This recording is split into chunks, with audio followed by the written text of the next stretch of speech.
लोकसभा 2024 के चुनाव को लेकर राजनीतिक दलों में जबरदस्त गर्मी का माहौल है। हालांकि मतदाताओं के बीच में माहौल उतना ही ठंडा है। वोटिंग जबरदस्त गर्मी के माहौल में होनी है, लूह के थपेड़ों के बीच में होनी है। और आज के वीडियो में हम चर्चा करने जा रहे हैं पूर्वी उत्तर प्रदेश के चंदौली संसदीय सीट का।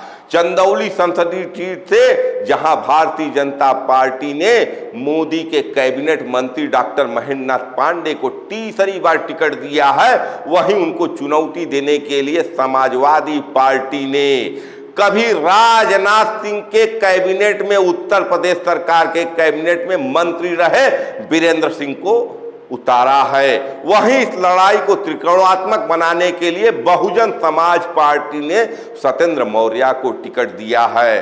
तो चंदौली में लड़ाई महेंद्र बनाम वीरेंद्र बनाम सत्येंद्र है। कौन कितना मजबूत है, आज के वीडियो में इन सब बातों से मैं पर्दा हटाऊंगा। जहां तक बात डॉक्टर महेंद्र नाथ पांडे की है, तो डॉक्टर महेंद्र नाथ पांडे पिछले 2 बार से चंदौली से चुनाव जीतते आ रहे हैं, लेकिन इस बार उनको कहीं न कहीं चुनौती, तगड़ी चुनौती मिलती हुई दिख रही है। और ये चुनौती भाजपा के कोर वोटरों से ही मिल रही है। कौन है कोर वोटर भाजपा के? चंदौली में राजपूत समाज, ब्राह्मण समाज, वैश्य समाज हमेशा से ही बीजेपी को समर्थन देते आ रहे हैं, लेकिन इस बार के संसदीय चुनाव में कहीं न कहीं राजपूतों की अंदर खाने से नाराजगी सामने आ रही है। अब ये नाराजगी जमीन पर कितना है, ये तो 4 जून को स्पष्ट होगा। और इस नाराजगी को कैसे दूर करते हैं महेंद्र नाथ पांडे, ये उनके समीकरण पर निर्भर करता है। लेकिन फिलहाल राजपूतों का एक बड़ा धड़ा उनके खिलाफ लामबंद हो गया है। राजपूतों में एक नारा चल रहा है, भाई वीरेंद्र दिल के अंदर। हालांकि राजपूत वो समाज है जो चंदौली में कभी भी समाजवादी पार्टी को वोट नहीं किया है, लेकिन इस बार कहीं न कहीं माहौल बदलता हुआ दिख रहा है। वजह क्या है, इसके पीछे कारण क्या है, तो हम आपको बताने जा रहे हैं चंदौली संसदीय सीट का इतिहास। वैसे तो चंदौली संसदीय सीट का इतिहास 1952 से है, लेकिन हम बात कर रहे हैं 1997 के बाद के परिस्थितियों की। 1997 के पहले चंदौली बनारस जनपद का हिस्सा हुआ करता था, अंग हुआ करता था, लेकिन 97 में चंदौली को अलग जनपद बनाया जाता है। और 98 में हुए चुनाव में चंदौली से भाजपा के आनंद रत्न मौर्य चुनाव जीते थे, उनका हैट्रिक था। 99 में जब दोबारा चुनाव होते हैं तो वहां बनारस के रहने वाले जवाहर जायसवाल समाजवादी पार्टी के टिकट पर सांसद बनते हैं। वहीं 2004 में बहुजन समाज पार्टी के सिंबल पर कैलाश यादव चंदौली के सांसद बनते हैं।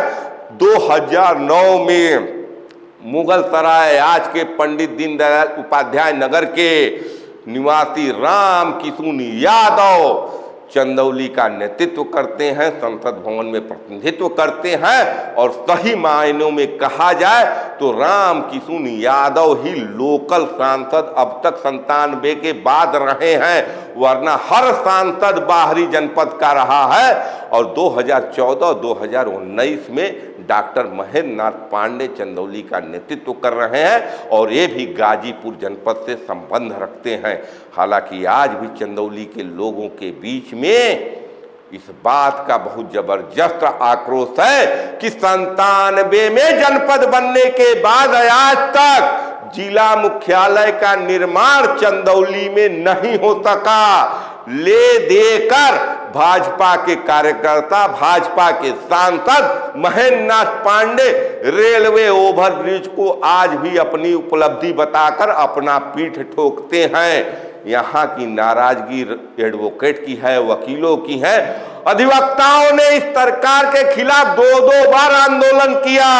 ये आंदोलन इतना बड़ा आंदोलन रहा कि चंदौली के कुछ अधिवक्ता चंदौली से दिल्ली तक पैदल मार्च कर लिए, लेकिन वहां भी चंदौली के स्थानीय सांसद महेंद्रनाथ पांडे ने उन वकीलों की उपेक्षा की और इस बात से आज भी यहाँ वकीलों का एक बड़ा वर्ग नाराज है और कहीं न कहीं राजपूतों की नाराजगी भी अधिवक्ता आंदोलन से निकली हुई चिंगारी है।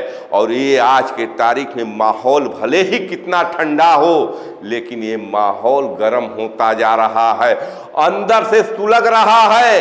ये माहौल परखने वाले परख रहे हैं, समझने वाले समझ रहे हैं। एक आग लग चुकी है चंदौली के मतदाताओं के बीच में, स्पेशली बीजेपी के कोर वोटर राजपूतों के बीच में। अभी हालांकि चुनाव चंदौली में 1 जून को होना है और गर्मी में जहां एक तरफ गेहूं में आग लग रही है, वहीं मतदाताओं के दिलों में भी आग लगी हुई है। देखना होगा कि भारतीय जनता पार्टी का संगठन, भारतीय जनता पार्टी के प्रत्याशी कैसे इस आग पर काबू करते हैं। हालांकि भारतीय जनता पार्टी के कार्यकर्ताओं को विश्वास है कि लास्ट में योगी और मोदी के नाम पर राजपूत समाज महेंद्रनाथ पांडे को वोट करने के लिए विवश हो जाएगा। लेकिन अभी भी माहौल महेंद्रनाथ पांडे के खिलाफ जा रहा है। एक अंडर करंट चल रहा है इंडिया गठबंधन के प्रत्याशी के बीच में। कहां भारतीय जनता पार्टी के कार्यकर्ताओं को लग रहा था कि ये चुनाव धर्म के नाम पर होगा, सनातन के नाम पर होगा, राष्ट्रवाद के नाम पर होगा, लेकिन चंदौली में चुनाव हो रहा है चंदौली के विकास के नाम पर। और विकास के नाम पर उपलब्धियां रेलवे ओवरब्रिज है और नितिन गडकरी के मंत्रालय की बनी हुई सड़कें हैं। गांव की सड़कें गड्ढा मुक्त हैं ही नहीं। गांव की नालियां मई और जून के महीने में भी बजबजा रही हैं, सड़ रही हैं, बदबू दे रही हैं। ऐसे माहौल में मतदाता सबक सिखाने के मूड में है। क्या मोदी जी के द्वारा वितरित राशन, मोदी जी के द्वारा दिए गए आवास, शौचालय के नाम पर एक बार फिर महेंद्रनाथ पांडे केंद्र में हैट्रिक लगाएंगे, जाकर बैठेंगे संसद भवन में, या इस बार चंदौली के वोटर गच्चा देने के मूड में है? ये सब भविष्य के गर्त में है। हालांकि अभी भी माहौल बनने और बिगड़ने के लिए बहुत ज़्यादा समय है, चूँकि राजनीतिक तौर पर समीकरण एक रात में बदलते बिगड़ते हैं।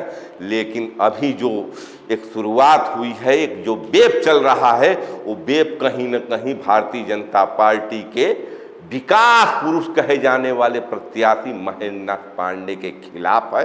देखना बहुत ही दिलचस्प होगा कि भारतीय जनता पार्टी का जिला का संगठन कैसे इस माहौल को बदलने का काम करेगी। क्या वाकई माहौल बदलेगी, या एक बार हैट्रिक लगा चुके आनंद रत्न मौर्य का रिकॉर्ड महेंद्रनाथ पांडे तोड़ने जा रहे हैं? इन सब पर मेरी भी निगाह है, आप भी निगाह लगा कर रखिए।